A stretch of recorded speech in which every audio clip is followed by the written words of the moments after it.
ಒಳ್ಳೆಯ anti bacterial ಔಷಧಿಗಳು ನಮ್ಮ ಆಹಾರದಲ್ಲಿ ಇರಬೇಕು. ಸೊ ನಮಗೆ ಪದೇ ಪದೇ ಇನ್ಫೆಕ್ಷನ್ ಆಗ್ತಾ ಇದ್ರೆ ನೀವು ಈ 5 ಆಹಾರ ಪದಾರ್ಥಗಳು ನಿಮ್ಮ ಆಹಾರದಲ್ಲಿ ಸೇವಿಸೋದ್ರಿಂದಾಗಿ ಪದೇ ಪದೇ ಜ್ವರ ಬರುವಂಥದ್ದು, ಶೀತ ನೆಗಡಿ ಆಗುವಂಥದ್ದು, ಪದೇ ಪದೇ ಇನ್ಫೆಕ್ಷನ್ ಆಗೋದು ಕಡಿಮೆ ಆಗುತ್ತೆ.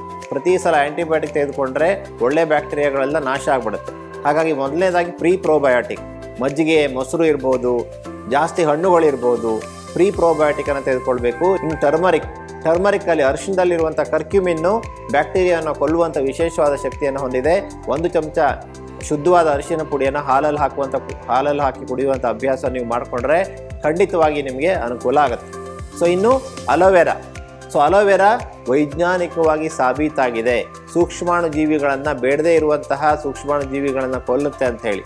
ಡೈಲಿ 1 ಚಮಚ ಅಲೋವೆರಾದ ಜೆಲ್ಲನ್ನು ತಿನ್ನೋದ್ರಿಂದಾಗಿ ಖಂಡಿತವಾಗಿ ಆಂಟಿಬ್ಯಾಕ್ಟೀರಿಯಲ್ ಇಫೆಕ್ಟ್ ಸಿಗುತ್ತೆ, ಬ್ಯಾಕ್ಟೀರಿಯಾವನ್ನು ಕೊಲ್ಲಿಕ್ಕೆ ಸಹಾಯ ಆಗುತ್ತೆ. ಇನ್ನು ಬೆಳ್ಳುಳ್ಳಿಯಲ್ಲಿರುವಂಥ ಅಲಿಸಿನ್ ಇದು ಸ್ಕಿನ್ ಇನ್ಫೆಕ್ಷನ್ಸ್ ಇರಲಿ ಅಥವಾ ಇಂಟೆಸ್ಟೈನಲ್ ಇನ್ಫೆಕ್ಷನ್ಸ್ ಇರಲಿ ಕಡಿಮೆ ಮಾಡುತ್ತೆ.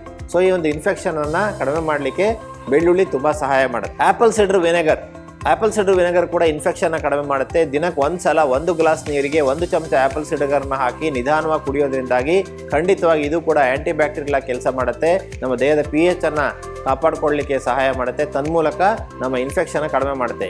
ಈ 5 ಉಪಾಯಗಳನ್ನು ಮಾಡಿ ನಮ್ಮ ರೋಗ ನಿರೋಧಕ ಶಕ್ತಿಯನ್ನು ಹೆಚ್ಚಿಸಿಕೊಳ್ಳೋಣ. ಪದೇ ಪದೇ ಇನ್ಫೆಕ್ಷನ್ ಆಗೋದನ್ನು ತಡೆಯೋಣ. ನಮಸ್ಕಾರ.